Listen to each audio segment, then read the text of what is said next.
നീണ്ട ഒരു 2 ആഴ്ചത്തെ ഇടവേളയ്ക്ക് ശേഷം ഞങ്ങൾ വീണ്ടും വന്നിരിക്കുകയാണ് സുഹൃത്തുക്കളെ. യൂട്യൂബ് സ്പേസിനെ സംബന്ധിച്ച് നീണ്ട ഇടവേള. അത് ഇനിയിപ്പോൾ ഇട്ട വീഡിയോ ഒക്കെ കയറുവന്നു, ഇനി ഇടുന്ന വീഡിയോ കയറുവന്നു. സോ ഇന്ന് ആക്ച്വലി നമ്മുടെ DQവിൻ്റെ ബർത്ത്ഡേ ആണ്. Happy birthday DK. അതെ, DQ അല്ല DQ. Happy birthday DQ. സങ്കടമാണ് അതെ, അവർ കട്ട് ചെയ്തിട്ടുമ്പോഴത്തേക്കും സാധനം കയറിയാലോ. സോ വേഫെയർ സിനിമാറ്റിക് യൂണിവേഴ്സിൻ്റെ ഭാഗമായി അവർ ആദ്യമായിട്ട് ഇറക്കുന്ന സിനിമ ഇപ്പോൾ 2 WC ആയി. അതായത് weekend cinematic universe WCU, വേഫെയർ cinematic universe WCU. ഇവർ പ്രൊഡക്ഷൻ കമ്പനിയുടെ പേര് വെച്ചല്ലേ മറ്റേ? അങ്ങനെ വരുന്നത്. എന്താണ് ഇതിൻ്റെ മറ്റേ MCU എന്നൊക്കെ പറയുമ്പോൾ? മാർവൽ സിനിമാറ്റിക് യൂണിവേഴ്സ്, മനസ്സിലായോ? അങ്ങനെയല്ലേ? സോ അവരൊരു സൂപ്പർ ഹീറോ ഫ്രാഞ്ചൈസ് ചെയ്യുകയാണ് എന്നുള്ള ലൈനാണ് പറയുന്നത്. അപ്പോൾ അതിൻ്റെ ഫസ്റ്റ് പടമായിട്ടുള്ള ലോക ചാപ്റ്റർ 1 ചന്ദ്ര, അതിൻ്റെ ടീസർ ഇറങ്ങിയിട്ടുണ്ട്. ഇത് ഡയറക്റ്റ് ചെയ്യുന്നത് ഡൊമിനിക് അരുൺ എന്ന് പറഞ്ഞ ഡയറക്ടറാണ്. പുള്ളി ഇതിനു മുമ്പ് ഒരു പടം ചെയ്ത് തരംഗമാണ്. തരംഗത്തിൻ്റെ എഡിറ്റർ ഫ്രണ്ടാണ് ശ്രീനാഥ്. അതെ, അദ്ദേഹത്തിൻ്റെ ഉറ്റ സുഹൃത്താണ്. സോ നമുക്ക് ലോകയുടെ ടീസർ കണ്ടു നോക്കാം.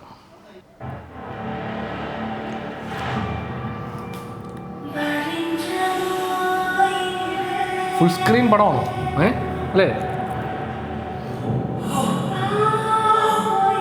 സിനിമാറ്റോഗ്രാഫി മറ്റേ പുള്ളിയാന്ന് തോന്നുന്നല്ലേ? മറ്റേ നിമിഷ് രവിയാന്ന് തോന്നുന്നു.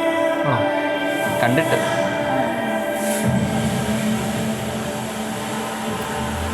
ഒരു വ്യത്യസ്തതയുണ്ട്.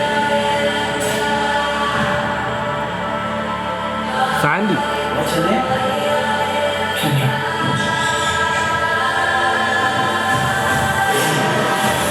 ഈ ലൈനല്ല ഫാന്റസി.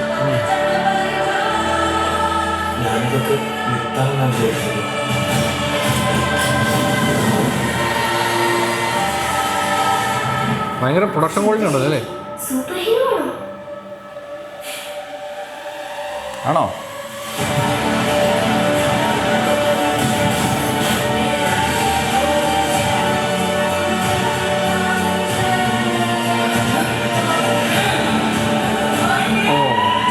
പാസ്റ്റ് ലൈഫ് അങ്ങനത്തെ സാധനം തോന്നുന്നു. സൂപ്പർ സ്പീഡ് എന്തോ ഒരു അന്വേഷിച്ച്. ആക്ച്വലി ഇതിൻ്റെ സെറ്റിങ് കുറച്ച് ഫ്യൂച്ചറിസ്റ്റിക്കോ എന്തോ ഒരു അല്ലേ? അല്ല, ഇവർ അന്വേഷിച്ച്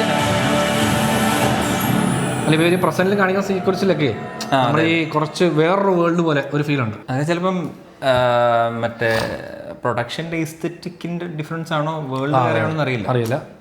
കണ്ടിട്ട് നമുക്കിങ്ങനെ നമ്മൾ മലയാള സിനിമയിലെ നമ്മുടെ ഒരു സെറ്റിംഗ് ഉണ്ടല്ലോ, ആ സെറ്റിംഗിൽ നിന്ന് ഭയങ്കര വ്യത്യസ്തമായിട്ടുള്ള സെറ്റിംഗ് ആണ് എല്ലാ രീതിയിലും. മറ്റേ മ്യൂസിക് ആണെങ്കിലും കേൾക്കുമ്പോൾ വേറൊരു സൗണ്ടിങ് ആണ്. നിമിഷ് രവിയാണ് ക്യാമറ, നമ്മൾ പറഞ്ഞ പോലെ തന്നെ. ജെയ്ക്സ് ആണ് മ്യൂസിക്, പിന്നെ ചമൻ ചാക്കോ എഡിറ്റർ. അതായത് പിന്നണിയിൽ നിൽക്കുന്നവരെല്ലാവരും. അതെ, എനിക്ക് കുറച്ച് കാലമായിട്ട് ഈ നിമിഷ് രവിയുടെ വിഷ്വൽസിന് ഒരു സ്റ്റൈൽ ഉണ്ടെന്ന് തോന്നിയിട്ടുണ്ട്. കാണുമ്പോൾ ഏകദേശം നമുക്ക് പിടികിട്ടുന്ന ഒരു. അതെ, പുള്ളിയുടെ ഇപ്പം ഗ്രേഡ് ഒക്കെ ആണെങ്കിലും അല്ലേ, ഒരു പാരറ്റൊക്കെ ഫോളോ ചെയ്യുന്ന ആളാണെന്ന് തോന്നുന്നു. അതെ, പുള്ളിയുടെ സിനിമാറ്റോഗ്രാഫി കാണുമ്പോൾ മനസ്സിലാവും അതിൻ്റെ എസ്റ്റാബ്ലിഷിങ് ഷോട്ടുകൾ. പിന്നെ വെൽ ലിറ്റായിരിക്കും എല്ലാ എലമെൻറ്റും. അങ്ങനെ ആ ഏരിയ ലൈറ്റ് ചെയ്തിട്ടില്ല എന്നുള്ളൊരു സെറ്റപ്പ് തോന്നിക്കത്തില്ല. ഇവർ ആക്ച്വലി റിലീസ് പറഞ്ഞിരിക്കുന്നത് August 29 എന്നാണ് പറഞ്ഞിരിക്കുന്നത്. അപ്പോൾ പരിപാടി കഴിഞ്ഞു. അതെ, തീർന്നു. ഞാനല്ലെങ്കിൽ ഇത്രയും ലാർജായിട്ട് പരിപാടി ചെയ്യുമ്പോഴേ ഇതിനെപ്പറ്റി ആക്ച്വലി നമ്മൾ വളരെ ലേറ്റായിട്ട് അറിയുന്നത്. ഇനിഷ്യലി ഇങ്ങനെ പടം നടക്കുന്നതിനെ പറ്റി ഒരു ഐഡിയ ഇല്ലായിരുന്നു. പിന്നെ ഇതിൻ്റെ VFX ഷോട്ടുകൾ അധികം കണ്ടിട്ടില്ല ഇപ്പം ഇതുവരെ. ഇതിനകത്ത് വളരെ കുറച്ച് കാണിക്കുന്നുള്ളൂ. അതെ, അപ്പോൾ കാണിക്കുന്നത് 1-2 ഷോട്ട്സ് മറ്റേ മിന്നൽ മുരളിയിൽ കാണിച്ച പോലത്തെ സംഭവമാണ്. സ്പീഡി ഓടുന്നതും മറ്റേ എയർ ആ ഒരു സംഭവമാണ്. ഇത് ചാപ്റ്റർ 1 ആണ്. ആക്ച്വലി ഇവർ പറയുന്നത് വെച്ചിട്ട് ഇവർക്കൊരു 4-5 പടം ഉണ്ടെന്ന് പറയുന്നത് ഈ ഫ്രാഞ്ചൈസിൽ. പിന്നെ കല്യാണി പ്രിയദർശന് അത്യാവശ്യം വ്യത്യസ്ത ലുക്കും, പുള്ളിക്കാരത്തി കുറച്ചുകൂടെ സീരിയസ് ആക്ടിങ് സെൻട്രിക് റോളാന്ന് തോന്നുന്നു. സോ ലോകയുടെ ടീസർ കൊള്ളാം, ഇൻട്രസ്റ്റിംഗ് ആണ്. ഇതെന്താണ് ട്രെയിലർ വന്നു കഴിഞ്ഞാൽ നമുക്ക് അറിയാൻ പറ്റും കുറച്ചുകൂടെ ഡീറ്റെയിൽ ആയിട്ട് എന്താണ്. ഇതൊരു പുതിയൊരു വേൾഡ് നമ്മുടെ. അതെ, ഈ മറ്റേ ഇവർ രണ്ടുപേരും കൂടെ മിത്താണെന്ന് തോന്നുന്നു പറഞ്ഞില്ല. ഇവർ രണ്ടുപേരും കൂടെ ഒരു ഈ ടൂം റൈഡിങ് ഒക്കെ പോലത്തെ ഒരു സംഭവം, പിന്നെ അതിൽ നിന്ന് കേട്ട കഥയും ചിലപ്പോൾ ആ കണക്ഷൻ ആ സാധനമില്ലേ നമ്മുടെ ഈ ജന്മങ്ങൾ ആ ടൈപ്പ് സംഭവമാണെന്ന് തോന്നുന്നു. ഇവരുടെ എന്താ പോസ്റ്ററിലുണ്ടായിരുന്നു ദേ ലിവിങ് എമംഗ് അസ് എന്ന് പറഞ്ഞിട്ടൊരു ടാഗ്. അത് തന്നെ. അപ്പം വേറെ ഏതോ ലൈക്ക് ഒന്നിൽ ഏലിയനോ അങ്ങനെ എന്തെങ്കിലും ആയിരിക്കും, അറിയില്ല. അപ്പോൾ Dominic Arun all the best. അതെ, ഡൊമിനിക് അരുൺ. ആക്ച്വലി എനിക്ക് തരംഗം ബേസിക്കലി അന്ന് കണ്ടപ്പോൾ കുറച്ച് ഇഷ്ടപ്പെട്ട സിനിമയാണ്. ബട്ട് അത് ഫുള്ളി അങ്ങോട്ട് ഇഷ്ടപ്പെട്ടെങ്കിലും അതിൻ്റെ ഭയങ്കര. പക്ഷെ അത് അന്ന് കണ്ടപ്പോൾ ആ ടൈപ്പ് ഓഫ് സിനിമകൾ നമ്മൾ ഒരുപാട് തമിഴിലൊക്കെ കണ്ടിട്ടുള്ളതുകൊണ്ട് അത് ഭയങ്കര അന്ന് ആ സിനിമ ഇറങ്ങുന്ന സമയത്ത് ഇന്ന് ആ ഫോർമാറ്റ് ഓഫ് ഫിലിം കുറച്ചുകൂടെ വർക്കാവും. എനിക്ക് മരണമാസ് അന്ന് ടൊവിനൊക്കെ ഒന്നും അത്രയും ഒരു ഇതില്ല, എന്താ പറയാ, ടൊവിനോയ്ക്കുള്ള ആ സിനിമ പെട്ടെന്ന് കാണുമ്പോഴത്തേക്ക് ഇതെന്താ ഇങ്ങനെയെന്നൊരു ഫീൽ ഉണ്ടായിരുന്നു. പക്ഷെ ഇന്ന് കുറെ കൂടെ പാലറ്റ് വൈഡാണ് മലയാളി ഓഡിയൻസിൻ്റെ തന്നെ.